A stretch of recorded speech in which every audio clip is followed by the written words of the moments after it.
طارق جمال صاحب کا کراچی سے کہ شریعت میں قوالی سننا کیسا ہے۔ دیکھیں، قوالی کے اندر ہمارے ہاں جو قوالی رائج ہے اس کے اندر بہت ساری خرابیاں ہیں۔ ایک خرابی تو اس کے اندر یہ ہے کہ اس میں شرکی الفاظ ہوتے ہیں۔ شرکی الفاظ کا مطلب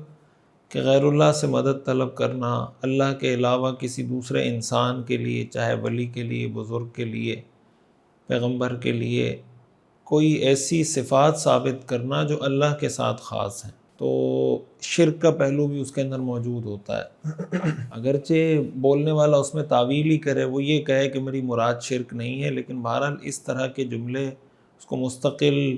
ایک اس کو کیا کہہ سکتے ہیں کہ باقاعدہ اپنا ایک پیشہ بنا لینا، اس کو مستقل ایک وہ خصوصاً عبادت کے طور پر اس کو انجام دینا، یہ بہرحال ٹھیک نہیں ہے۔ دوسری جو سب سے اہم بات ہے اس میں جو خطرناک ہے شرعی لحاظ سے، وہ اس میں میوزک ہے۔ قوالی کے اندر اس میں ڈول بھی بجایا جاتا ہے، اس میں جناب انسٹرومنٹس بھی استعمال ہو رہے ہوتے ہیں۔ تو اب ظاہر ہے کہ اگر کوئی اس کے اشعار ٹھیک بھی ہوں، آپ فرض کر لیں کہ اس کے اشعار ٹھیک ہیں، لیکن کوئی صحیح کلام بھی، کوئی مثال کے طور پر کوئی نعتیہ کلام ہے، نعت کے اشعار ہیں، صحیح اشعار ہیں، اس کے ساتھ جب آپ میوزک کو مکس کریں گے تو ظاہر ہے کہ وہ ناجائز ہو جائے گا۔ اس لیے کہ میوزک کے ساتھ آپ نعت نہیں پڑھ سکتے، نظم نہیں پڑھ سکتے، کوئی بھی چیز میوزک کے ساتھ جو میوزیکل انسٹرومنٹس ہیں اس کے ساتھ آپ نہیں پڑھ سکتے، وہ جائز ہی نہیں ہے۔ اس کے ساتھ پڑھنا بھی جائز نہیں، اس کا سننا بھی جائز نہیں ہے۔ تو اس لیے بعض لوگوں کو قوالی سن کر بڑا سکون محسوس ہوتا ہے کہ یار قوالی سنتے ہیں، تو اس کا جو متبادل ہے نا، آلٹرنیٹ ہے، وہ یہ کہ جو صحیح نعتیں پڑھنے والے لوگ ہیں، نعتیں بہت اچھی اچھی لوگ پڑھتے ہیں، اسی طرح صحابہ کی شان میں، اہل بیت کی شان میں،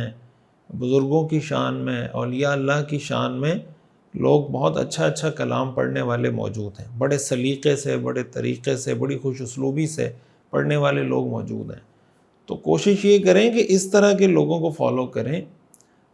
اس طرح کی چیزیں اپنے پاس رکھیں۔ گاڑی میں اگر آپ جا رہے ہیں یا ویسی سننے کی عادت ہے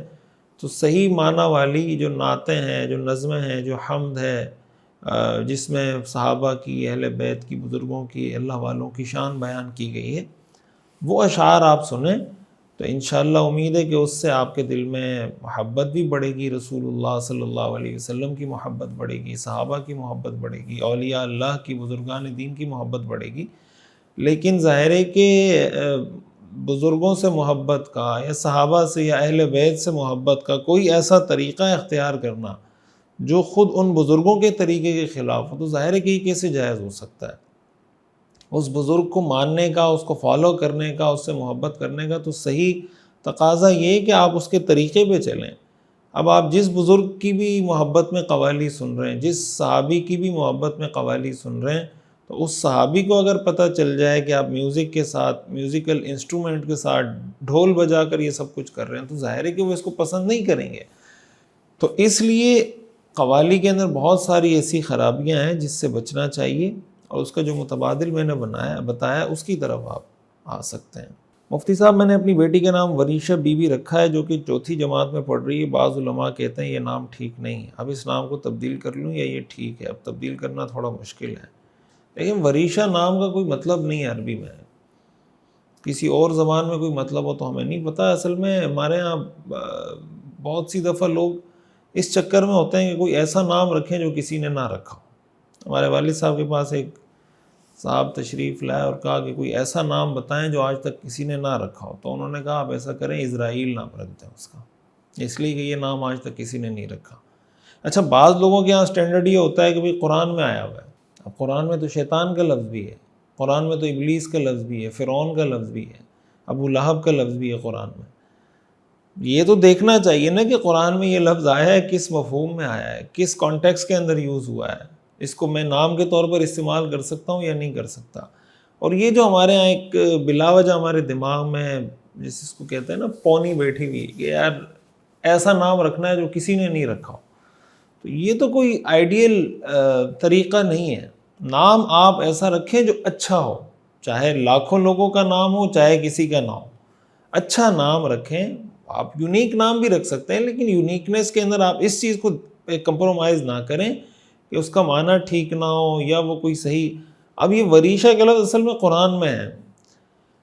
یا بنی آدم قد انزلنا علیکم لباسا یواری سوآتکم وریشا،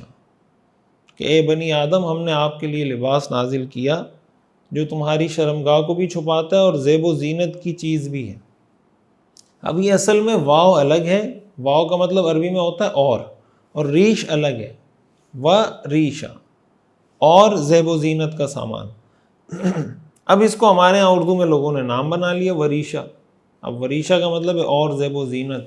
اب ظاہر ہے کہ یہ تو کوئی سینسیبل مفہوم نہیں ہے نا اس لفظ کا۔ اور اگر آپ واو کو ہٹا کے ریش